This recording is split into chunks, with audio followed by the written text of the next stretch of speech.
اب میں چاہتا ہوں کہ اب پاکستان کے خاص کانٹیکسٹ میں آ کر بات کروں.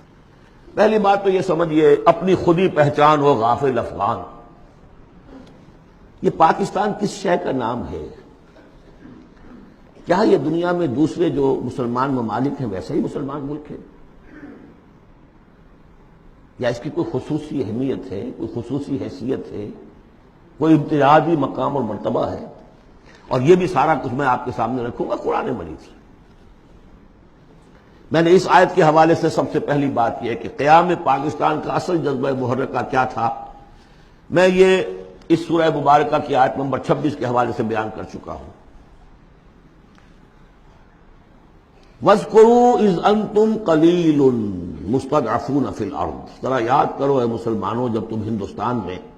اب میں اس کی جو ہے تفسیر نہیں کر رہا کہ جب یہ نازل ہوئی یہ صورت اس کا کیا مطلب، اس کے الفاظ کا جو عموم ہے اس کے حوالے سے جس طرح یہ پاکستان کی تحریک کے اوپر 100% منطبق ہو رہی ہے اسے سمجھیے. جبکہ تم اقلیت میں تھے، مستضعفون فی الارض، تمہیں زمین میں دبا لیا گیا تھا. ہندو زیادہ بیدار، زیادہ سرمایہ دار، زیادہ تعلیم یافتہ، اور انگریز اس کی پشت پناہی کر رہا تھا. کیوں کر رہا تھا؟ کہ مسلمان سے حکومت چھینی تھی، بغاوت کا اندیشہ تھا. ہندو پہلے بھی غلام تھا، اس کے لیے چینج آف ماسٹرز کا معاملہ تھا. پہلے غلام مسلمانوں کا تھا، اب عیسائیوں کا ہو گیا. اسے اٹھانا تھا مسلمان کے مقابلے. اس سے ایک خوف پیدا ہوا کہ اگر یہ انگریز چلا جائے گا، اب تو پھر بھی رول آف پین ہے، رول آف سورڈ تو نہیں ہے اس وقت. انگریز کی کچھ نہ کچھ قانون جو ہے رول آف لا تھا. اگر یہ چلا گیا اور ملک ہو گیا آزاد دنیا کے موجودہ اصولوں کے مطابق، ون مین ون ووٹ، تو مسلمان تو بالکل ہی رحم و کرم پر ہوں گے. ان کی تہذیب، ان کا تمدن، ان کی ثقافت، ان کی زبان، ان کے معاش کو، ان کے مذہب تک کے اوپر ہندو جو ہے وہ حملہ کرے گا اور اپنی 800 سالہ جو ہے غلامی کا یا 1000 سالہ غلامی کا بدلہ چکائے گا، جس کا ظہور ہو گیا تھا اندرا گاندھی کے انفاذ سے، جو سقوط مشرقی پاکستان کے وقت اس کی زبان سے نکلے ہیں. وی ہیو ایونجڈ اور 1000 years defeat. 1000 سالہ شکست کا بدلہ چکا لیا. یہ تھا خوف. وَاذْكُرُوا إِذْ أَنْتُمْ قَلِيلٌ مُسْتَضْعَفُونَ فِي الْأَرْضِ تَخَافُونَ أَنْ يَتَخَطَّفَكُمُ النَّاسُ فَآوَاكُمْ. اللہ نے تمہیں پناہ دی، پاکستان دیا، 2 ٹکڑے دیے، تم اس میں آؤ اور پناہ لو. وَأَيَّدَكُمْ بِنَصْرِهِ، اور اپنی نصرت سے تمہاری تائید فرمائی. اور رَزَقَكُم مِّنَ الطَّيِّبَاتِ، اور تمہیں طیبات کا رزق دیا. لَعَلَّكُمْ تَشْكُرُونَ، تاکہ تم شکر کرو. اس کے علاوہ ایک بات سمجھ لیجئے، مسلمانوں کو ہندوؤں کے اس غلبے سے بچانے کے لیے ایک شرط لازم یہ تھی کہ مسلمان ایک جماعت کے جھنڈے تلے جمع ہوں، ورنہ ان کی کوئی سیاسی حیثیت نہیں. کانگریس جیسی طاقت، بڑی منظم جماعت، سرمایہ اس کے پیچھے، تعلیم یافتہ لوگ اس کے پیچھے، انگریز کی سپورٹ اس کی، تو اس میں مسلمانوں کے لیے تو جب تک کہ وہ یکجان نہ ہو جائیں اور پوری ان کی قوت مسلم لیگ کے جھنڈے تلے نہ آ جائے، پاکستان کیسے بن جائے گا؟ اور یہ معلوم تھا کہ چاہے اصل تو محرک ہمارا یہی ہے کہ دباؤ سے بچ جائیں ہم، ان ہندوؤں کے دباؤ سے، ثقافتی، مذہبی، لسانی دباؤ سے، معاشی دباؤ سے بچ جائیں، لیکن یہ ہے کہ مسلمانوں کو یکجا کرنے کے لیے ایک نعرہ لگا. پاکستان کا مطلب کیا؟ لا الہ الا اللہ. وہ بات جو میں نے ابھی کہی تھی کہ حضور کا قرض ادا نہیں ہو سکتا جب تک کہ ہم ایسا نہ کریں، وہی بات ہے جو اقبال نے کہی تھی 1930 کے خطبے میں کہ مجھے یہ یقین ہے کہ ہندوستان کے شمال مغرب میں ایک آزاد مسلمان ریاست قائم ہوگی، اور اگر ایسا ہو گیا تو ہمیں موقع مل جائے گا کہ اسلام کی تعلیمات پر جو پردے پڑ گئے ہیں دور ملوکیت میں، انہیں ہٹا کر اصل تعلیم کا نقشہ دکھا دے دنیا کو. ہندوستان نے تو دیکھی مغلوں کی حکومت، خلجیوں کی حکومت، افغانوں کی حکومت، لودھیوں کی حکومت، خلافت راشدہ تو نہیں دیکھی نا. ہم چاہتے ہیں پاکستان میں وہ نظام قائم کریں. یہی قائد اعظم نے کہا تھا. پاکستان اس لیے چاہتے ہیں کہ اسلام کے اصول حریت و اخوت و مساوات کی ایک عملی نمونہ دنیا کے سامنے پیش کریں. اور پھر جو دعائیں مانگی گئی تھی، بہت سے جو میری عمر سے کم عمر کے لوگ ہیں انہیں تو بہرحال یاد نہیں ہو سکتا، لیکن میری عمر کے لوگ یا مجھ سے بڑوں کو تو یاد ہے.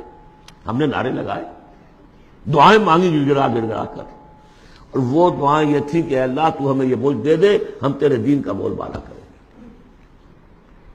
52 برس پاکستان کے ہو گئے، اس میں کتنا اسلام ہم نے نافذ کیا ہے؟ کہاں ہے وہ اصول حریت و اخوت و مساوات؟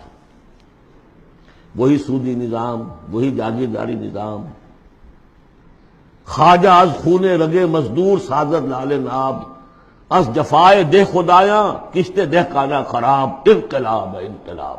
یہ اقبال کہتا ہوا مر گیا۔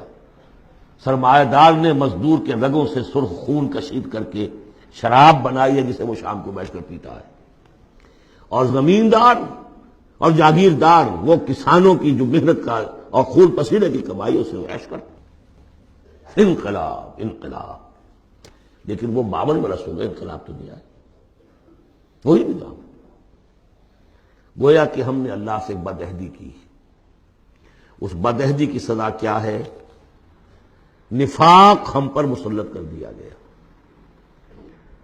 سورہ توبہ کی 3 آیات منافقین کی خاص قسم بیان فرمائی، وَمِنْهُمْ مَنْ عَاهَدَ اللَّهُ، جنہوں نے اللہ سے عہد کیا تھا، لَئِنْ آتَانَا مِنْ فَضْلِهِ، اگر اللہ ہمیں فضل سے نواز دے گا، غنی کر دے گا، لَنَصَّدَّقَنَّ وَلَنَكُونَنَّ مِنَ الصَّالِحِينَ، خوب صدقہ خیرات کریں گے، بالکل نیک ہو جائیں گے۔ لیکن جب اللہ تعالیٰ نے انہیں نواز دیا، تم کیا کیا؟ بخلوا بہ، پھر انہوں نے بخل سے کام لیا، وتولوا، پھر موڑ لی، وہم موردون، اعراض کیا۔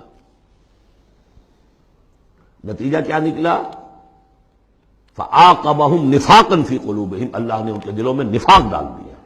اور نفاق وہ بیماری ہے، قرآن میں کہا گیا ہے ان المنافقین فی الدرک الاسفل من النار، جہنم کے سب سے نچلے طبقے میں، وہی جو اشد العذاب، یوم القیامت یردون الی اشد العذاب، اگر پورے دین پر کاربند نہیں ہوگے تو قیامت کے دن شدید ترین عذاب میں جھونکے جاؤ گے۔ ان المنافقین فی الدرک الاسفل من النار، اور منافقین کے بارے میں ہم نے سورہ توبہ میں بھی آیت پڑھ لی، سورہ منافقون میں بھی پڑھ لی۔ ان کے لیے اے نبی آپ 70 مرتبہ بھی استغفار کریں گے تو میں معاف نہیں کروں گا۔ استغفر لهم او لا تستغفر لهم ان تستغفر لهم 70 مرۃ لن یغفر اللہ۔